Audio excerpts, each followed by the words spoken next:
On the left side of the screen there is the good guys, the lawmen played by me, playing a lone gunman.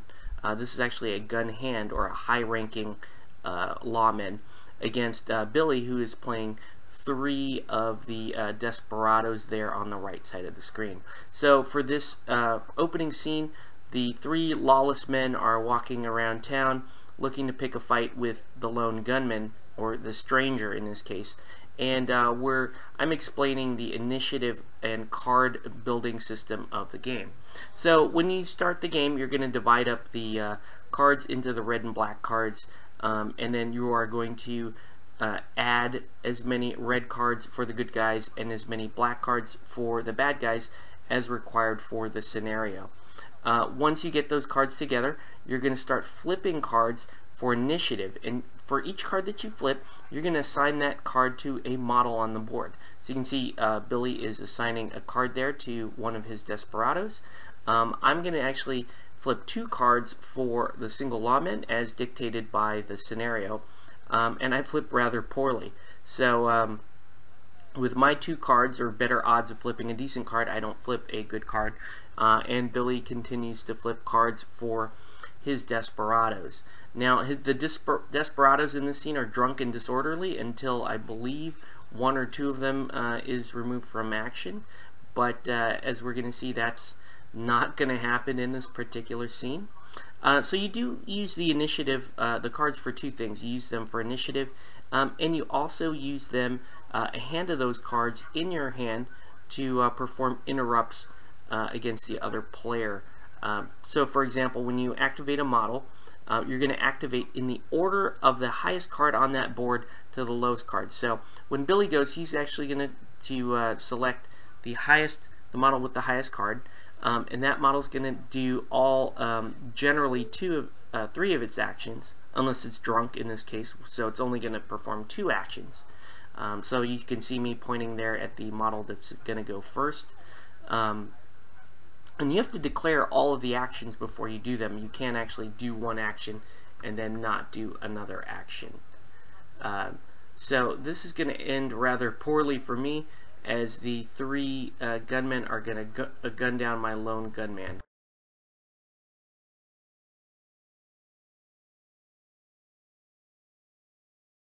When you're only 20, you just die. I just died. So that's the end of the first scene. So I lost in the first scene already. You could say Star Trek and Star Wars on the same direct. Okay, so first scene ends with the stranger getting gunned down, and we move quickly over to the next scene. Now, in Dead Man's Hand, you use the same board for the entire movie. The second scene tends to step up the model count a bit, so we're going to be working with almost full gangs in this scene, and the deployment kind of specifies where our models can be and where they can't be. So in front of this general store here, you can see 2 of the lawmen kind of waiting up front, and Billy's coming up on the side there with one of his desperado miniatures, which is pretty cool. What I like is that the whole turn is shared, and there's this whole play back and forth with your initiative cards, and prioritizing which of your models you need to go first.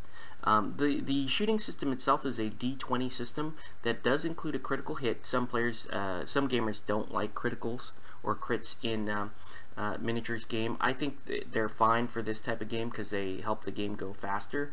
And there are no wounds. You can see that under fire marker there on my lawman out front.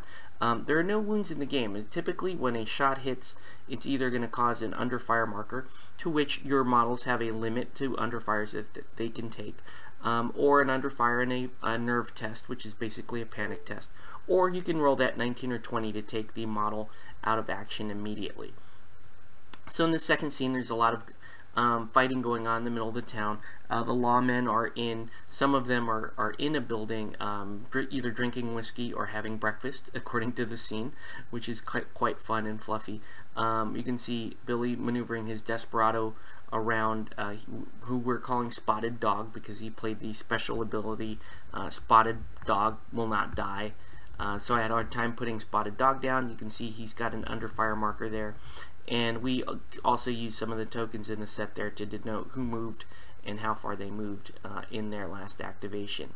One of my lawmen goes down there to the front to Billy's boss, who's actually on the second floor of that livery stable, or livery stable I should say.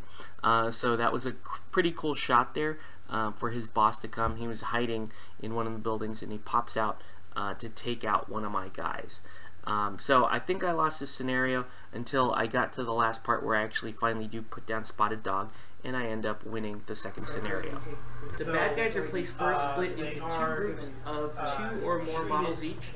The largest group is placed on open ground within 5 centimeters of each other and all within 10 centimeters of the table center. The smaller group is placed within 5 centimeters of each other, away from the main road, buildings, or in a side street, and within 10 centimeters of the opposite end of town from the good guys. Annihilate the unit that's there without them retreating.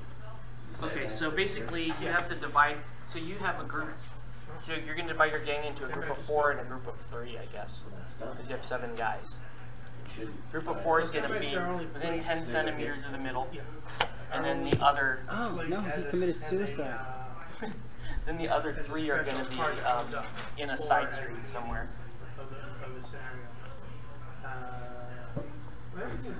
It's still dumb. They shouldn't disappear.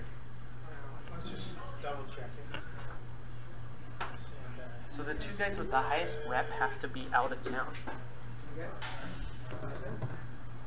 How many cards do you get? Oh no, the 2 best good guys are placed facing the larger group in open ground at least 20 centimeters, but no more than 30 centimeters away. Other good guys are not placed This until scenario turn 2. is, Allied 5, Atlas 4. Is there another one of these cards? No. Okay, where's my hit? I have a hidden guy. Okay, so here's us That's not very playing good the game. final scene here of the game. not You very heard good. us explaining setup. Now, what's interesting is the gun hand earlier in the game that did take out a model fails a nerve test after taking a fire marker, and he is out of the game. So that immediately becomes kind of scary. You can see my sheriff there on the top right-hand corner of the screen getting surrounded by Billy's guys. Even though I'm able to put down some fire markers on them, they put one down on the sheriff, but luckily my lawman special rule allows me to remove 1 per turn. What's interesting is, crits can happen at any time.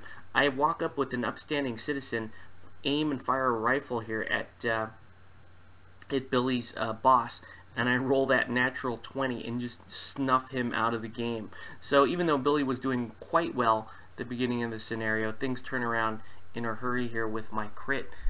His boss is out of the game, and he actually loses some key models there. I actually have a model there hidden in that general store. You can see just the tip of his rifle, and he's starting to snipe men. This is the final scene of the movie. Very fun game. Billy finally fails a big nerve check after losing too many models. But wow, all I gotta say is this is a really fun game, very thematic, and highly recommend that you check this out. Especially you, Viv. I know you're gonna play it, so I hope you enjoy it, and thanks for watching.